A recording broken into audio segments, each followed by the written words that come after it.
Hello, my name is Pratham. I'm from first year CE branch. My startup company is about Deca Ventures, and my product name is about footwear. And I propose the name as it's smart footwear. Mentioning some of the requirement and feeling about the product as set by the customers during the empathize activity is changes in the material and comfort features.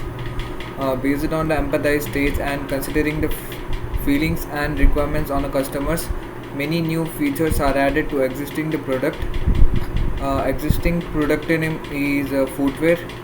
Futuristic product name is smart footwear.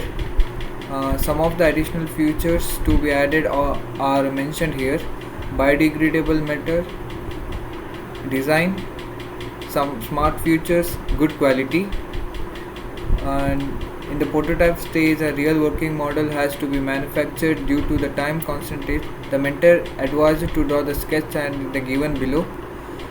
I request the viewers of this presentation video to comment your opinion to the satisfied testing stage. Thank you.